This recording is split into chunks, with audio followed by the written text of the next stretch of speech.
Hello everybody! Do you want to know if a servant is good enough to spend your hard-earned Saint Quartz on? Great, you're in the right place. Welcome to the FGO Gacha Guide. Today, our topic servant is the most handsome warrior of China, Lanling Wang.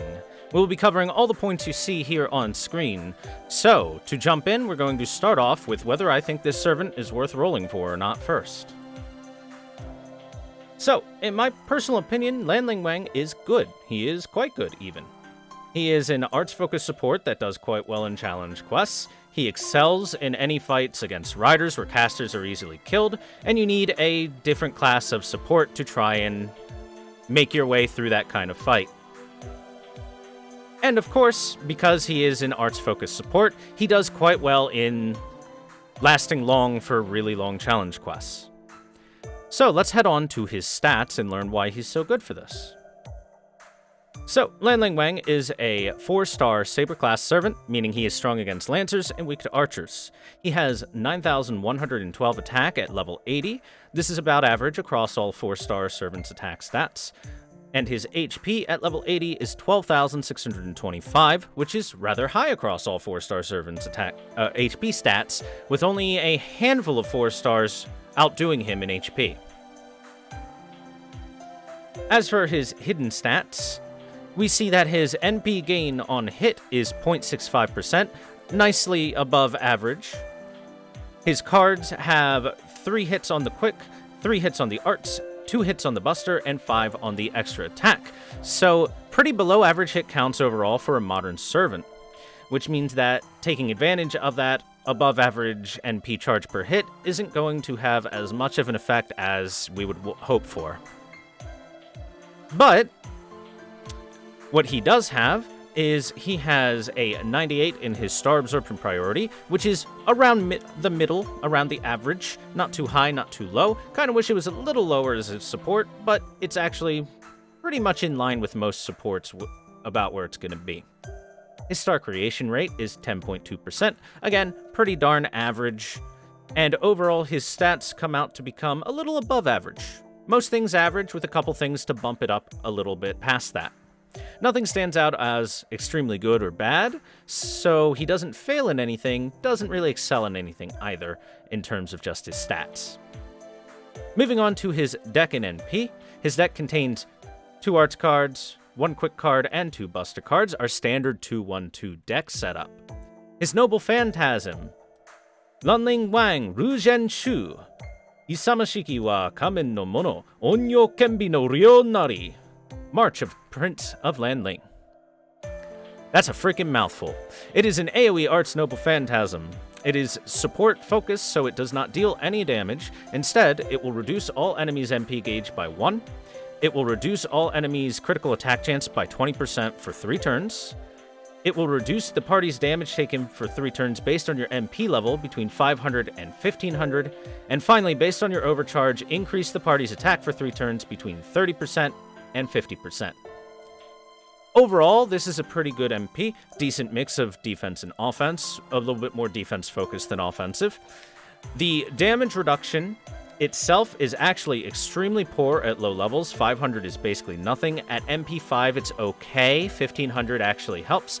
But the thing that really shines for the defensive part of the support are reducing all enemies' MP gauge and reducing all enemies' critical attack chance. Especially if you can get to stack this by spamming the NP a few times. Most of the more challenging fights coming up in FGO are going to involve enemies with extremely powerful crits, and reducing the chance for those criticals to come out is going to make the fights much, much more manageable.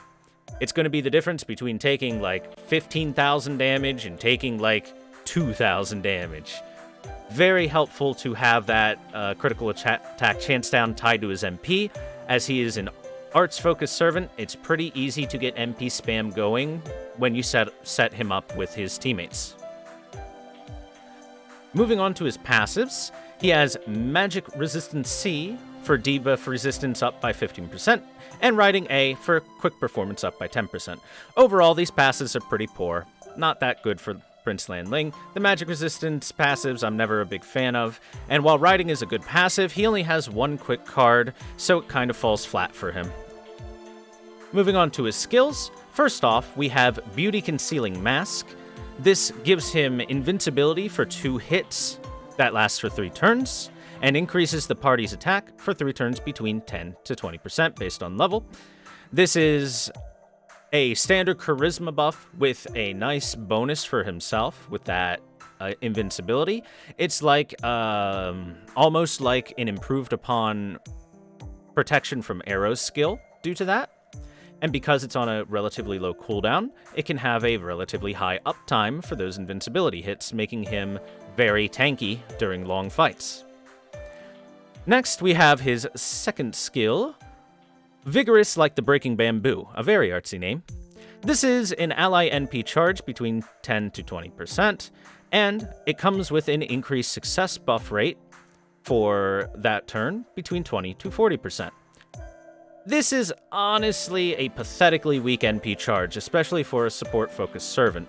Just 20% on one singular unit is incredibly poor.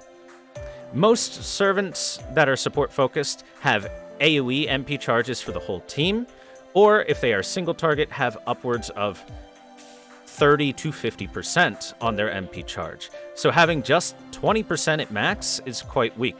It does have the nice success rate buff, which helps with any teammates that have skills such as Imperial Privilege, but really, the NP charge should have some sort of buff to it.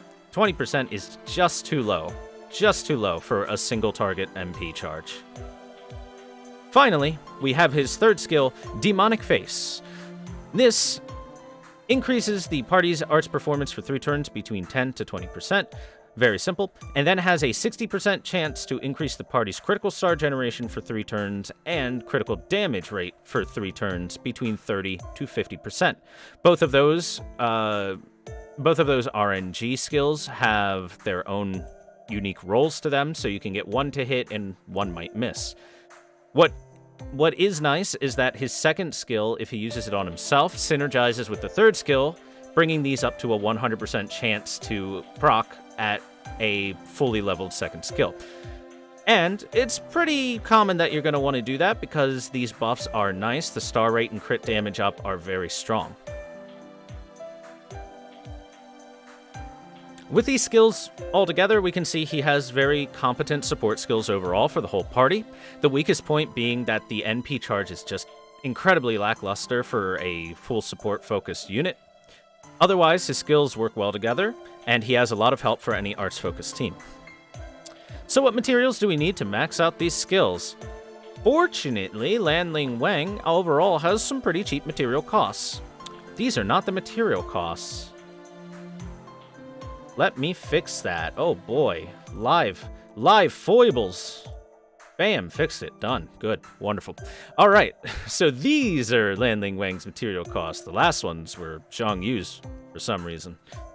All right. So, in order to max out a single skill, it takes 11 Phoenix Feathers, 36 Proofs of Heroes, 48 Stingers of Death, and 8 Scarabs of Wisdom, on top of the usual things that you need. The really harsh bottleneck is likely to be the Stingers of Death, as they haven't shown up in too terribly many events, and they are the newest of the materials that he requires.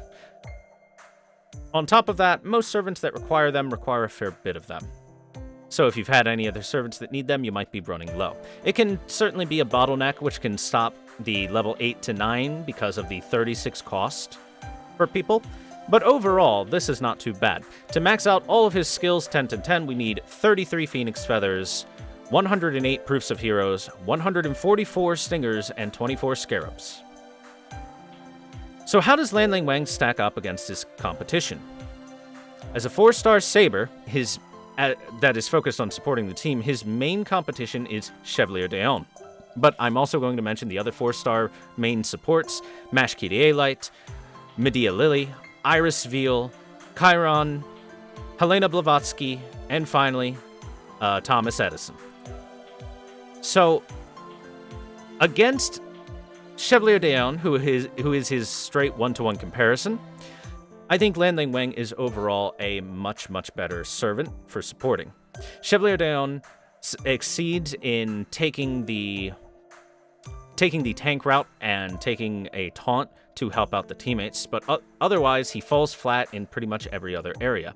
Whereas Lanling is going to shine very brightly in pretty much all areas that you want, except for MP charging for a support.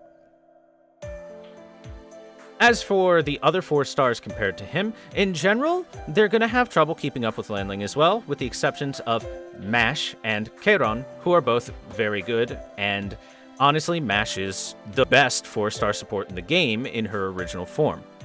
Keiron is also no slouch. He has more flexibility than Lanling overall, but when it comes to art setups, Lanling is going to outpace the Centaur Man, especially when it comes to challenge fight situations. Lanling is a very, very strong support when put into his niche.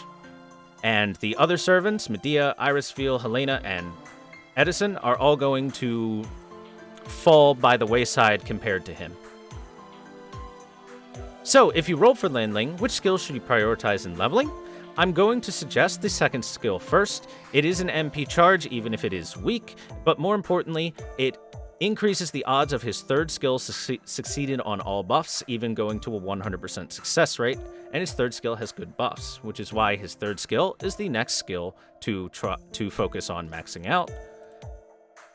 And finishing off with his 1st skill, which honestly doesn't scale terribly hard. It's just a 10% higher attack rate over the levels. The more important reason to level these skills is to lower their cooldown times.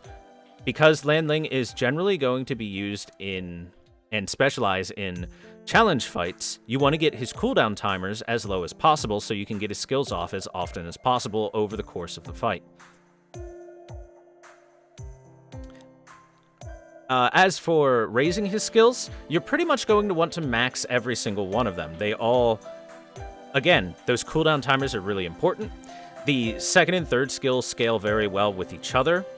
And the 1st skill, while it's not great in terms of its scaling, it is great in terms of having as low a cooldown as possible because it increases his tankiness by a tremendous amount just by having those invincibilities.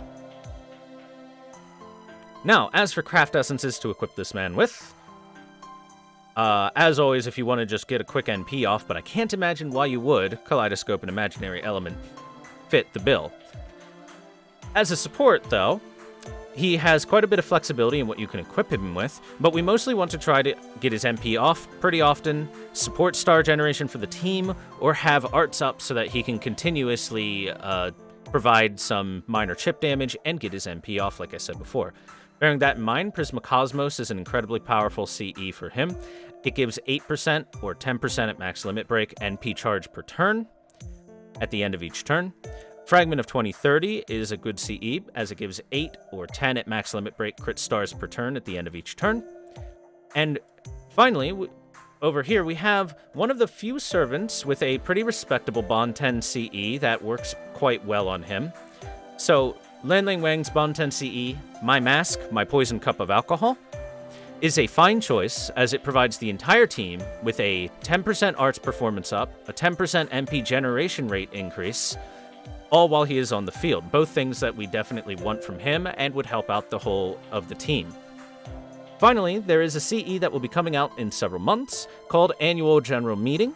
It gives arts performance up by 8 to 10%, MP generation rate up by 8 or 10%, and gives 3 or 4 critical stars at the end of each turn.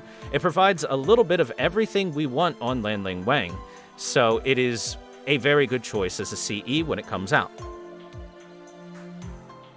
As for servants to pair him with, this is quite simple. He's an art specialty support, so you often want to put him with Tamamo no Mae, as she is the current best art support in the entire game.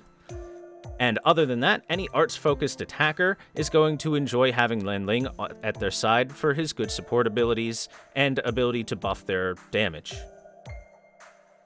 So quick too long didn't watch here. This is a good servant to roll for. Lanling Wang is good. If you like arts comps, especially if you like doing arts comps for challenge quests, Lanling is one of the better units that you can throw out there as a good support. He's especially a great choice when you need a different class of support than caster because you're up against riders, for example. Strong overall art support, good defensive support on his NP, mixing with some good offensive support on everything else. He is overall a fairly damn good support for your arts compositions, with only a slight weak point in having little to no MP charge for his team. But if you need another reason to roll for him, very simple. He's super hot. Look at this. This is one of the most beautiful boys in the game. This is an incredibly good-looking boy. So let me know your opinions on Lanling Wang. And if you enjoy this video, check out my Twitch channel, all that, see this live if you haven't seen it before. And thank you very much for watching. I'll see you on the next Gacha Guide, YouTube.